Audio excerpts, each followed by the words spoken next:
Hi, welcome back. Make yourself comfortable.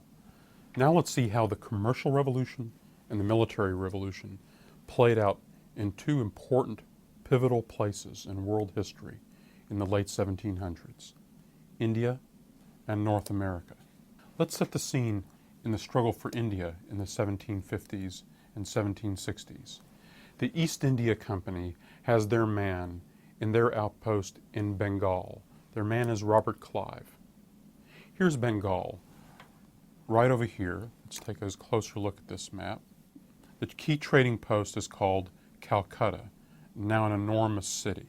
By the 1750s, the British realm in which they can trade is here in Bengal, here in Madras, and here at the city they've helped found called Bombay, today's Mumbai. Clive is creating huge opportunities for some Bengalis who can ship things that they're producing to an enormous market back in England and beyond. And Clive is able to give them some things they value, like silver, like guns, and military advice. He creates partnerships that extends his power and the power of the East India Company, and finally collides with the power of key Indian princes. Those princes are also seeking trade opportunities and military advice from Britain's European rivals, the French. So when the two sides clash at Plassey here in 1757, it's the British East India Company, it's British forces, Indian partners, Bengali partners, against the forces of the local prince, who also has guns, has French allies. But it turns out that Clive's folks have money that help bribe some of the people on the other side, and Clive's forces are more disciplined. They stand their ground. The other side dissolves. Clive wins what turns out to be an enormous victory. And following up on their gains in the 1760s, what ends up happening is this. The British become one of several important powers on the Indian subcontinent. By the 1760s, the British control just these areas here. You can see most of the subcontinent is held by others. The old Mughal imperial capital, here in Delhi, still has an emperor to whom many of these princelings give at least ceremonial homage. But the British have an enormous foothold. Bengal itself becomes a major territory in Asia in which the British East India Company is the dominant ruler. That's a historic development. By the way, it's already evident by the 1750s that the military revolution and the distinct advantage Europeans have in that revolution is making them valued allies and advisors for training and other things to a number of these Indian princes. Here are two contrasting perspectives on Clive's triumph. In this one, by a British artist, the Indian princes are clearly deferential to the British conqueror, who, although he looks like a government official, is just an official of the East India Company with its government monopoly. In this work of art, by an Indian artist, at the court of the emperor in Delhi, you can see that the British resident, this man right here, is just one among the many nobles who are paying homage at court. So imagine then the new situation that the British government finds itself facing in London in the 1760s.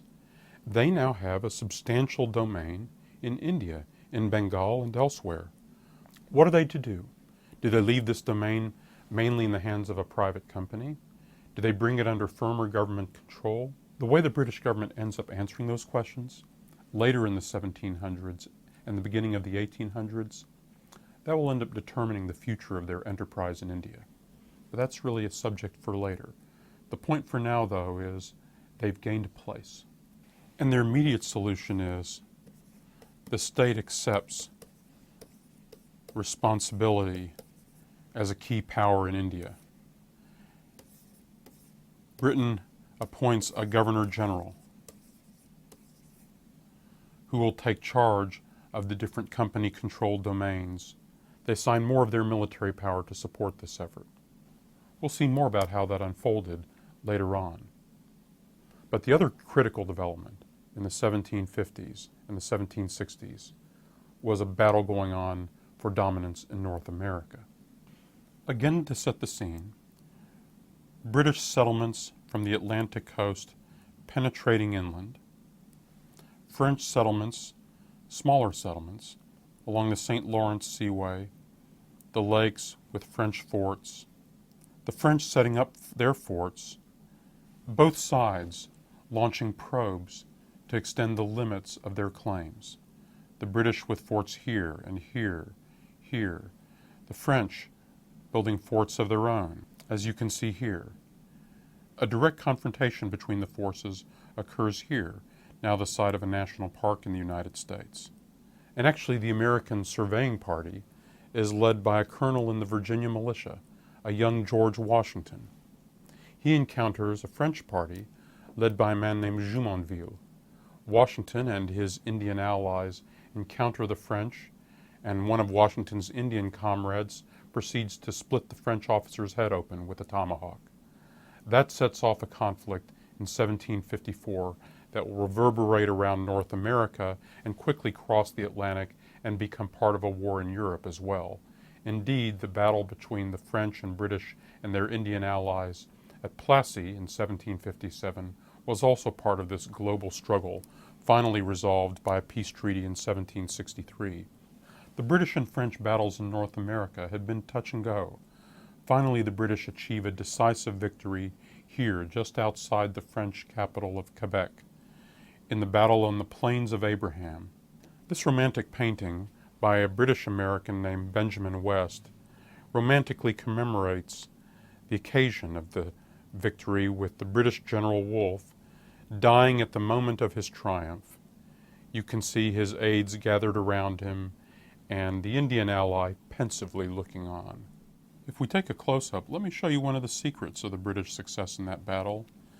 It's out here in the St. Lawrence. You see all those warships? The British Navy's ability to land an expeditionary army at this point is a key, of course, in allowing them to achieve this triumph for the eventual control of a continent.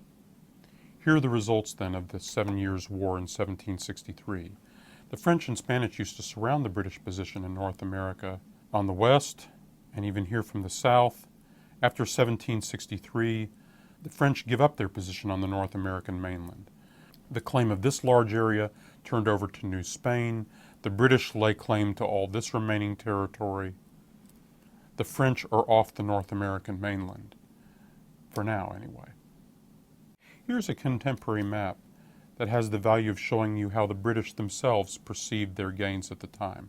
You see the settlements along the coast here. You see the emptiness of the rest of the continent from the map maker and the British government's point of view. What the British did too is they drew what they called a proclamation line in order to limit settlement along this line you see right here. By keeping the settlement on this side of the Appalachian Mountain and Allegheny Mountain ridgeline, they'd keep the colonists from getting into wars in lands reserved for the Indians, and that would minimize the need for the British Army to manage all those problems. With this war, the fiscal military state we've been talking about really makes itself felt in North America.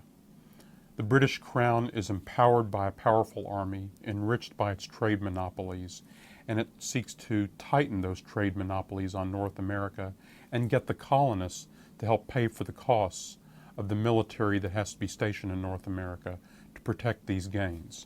At that point, this becomes a problem for the colonists too. They felt they'd been allowed to manage more or less their own affairs. And now think about it. They've got land restrictions imposed by the Crown, like that proclamation line. They've got trade restrictions getting much tighter in order to enrich the Crown's monopolies. They have taxes to pay for a British army, increasingly evident on their shores. As they think about those problems, some issues of governance arise. So just take a moment and think about the ground we've covered this week. We talked about a great divide between the traditional and the modern. We posed some big questions as to how that happened. Then we took a stab at answering those questions by looking at variations including variations between Eurasia and the rest of the world, and the Europeans and the rest of Eurasia. We sought some explanations in a commercial revolution that's especially fueled by the way Europeans have to relate to the new worlds they now inhabit. And we looked at a military revolution related to that ends up giving the Europeans a bit of an extra advantage in their encounters. Then we saw how the commercial revolution and the military revolution played out in two key parts of the world, in India and in North America. It sets the stage for some huge developments, including in the realm of ideas, that we're going to talk more about next week. I'll see you then.